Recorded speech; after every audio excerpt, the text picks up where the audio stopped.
شعب عظيم وقف إلى جانبنا، فإن ذلك أحلى وأجمل. يا سلام، إن ذلك أحلى وأجمل في الأفلام والمسلسلات المصرية والعالمية. البطل لا يموت، البطل لا يخسر، قد ينكسر، قد يتألم، قد يبكي، نعم قد يتعب، ولكن في النهاية سيكون هو البطل. في النهاية لا يموت ولا يقهر. هذه هي جزائر البطولات. يا سلام، هذه هي جزائر البطولات. يا سلام، حذري من بالدي، حذري من بالدي، طارود ويخرجها بعيدة جمال، يخرجها بعيدة جمال. هذه الكرة راح مباشرة للتماس. سينتهي الوقت يا ناس، سننتهي الوقت يا ناس. الكرة راحت للتماس لصالح عناصر منتخب السنغال، والحكم ينذر من، الحكم ينذر من يوقف اللعب. كرة في التماس لصالح المنتخب السنغالي. حذري يا عيسى، حذري يا عيسى، حذري يا عيسى.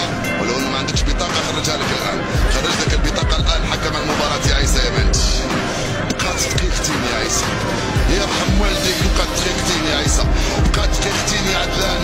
قاومتم 7 مباريات، كيف لا تقاومون دقيقتين؟ اوه عليكم يا سلام. الكرة على جهة اليسرى، بالدي استلمها، بالدي محاصر. اوه خطأ يكون حكم المباراة، اوه وخطأ يكون حكم المباراة لصالح المنتخب السنغالي. بقات دقيقتين بالتمام والكمال، بقات دقيقتين بالتمام والكمال، بقات دقيقتين بالتمام والكمال. جسدي كله يتألم، جسدي كله يتألم. حذري من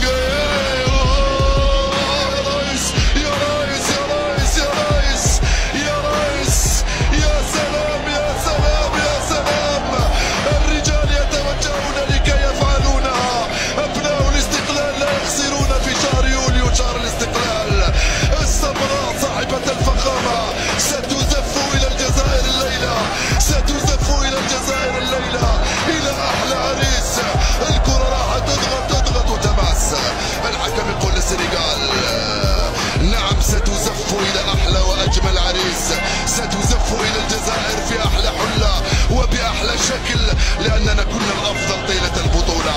لم نكن الأفضل في هذه المباراة، ولكن كنا الأفضل في البطولة. الكرة بالرأس من جمال بن عمري، رجعت سنغالية من صبالي. أنتم مجاهدون، أنتم أبطال ولستم مجرد لاعبين تاع كرة. هذا الذي تقومون به هو جهاد، هذا الذي تقومون به هو جهاد.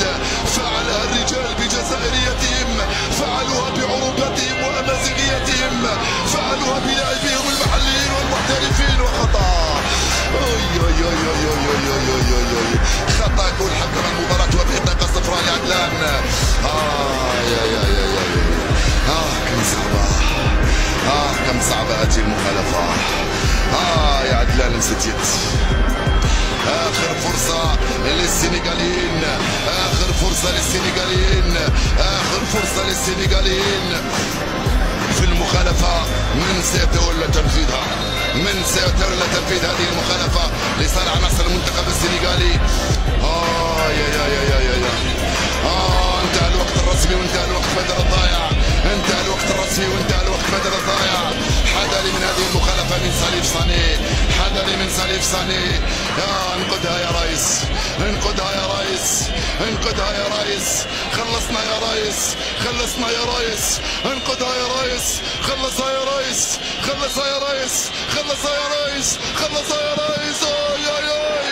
يا سلام، فزنا في يوم جمعة يا ناس، هو يوم أعظم أيام الله. فزنا في شهر جويليا، أشهر شهور الجزائر والتاريخ. إنه شهر الاستقلال.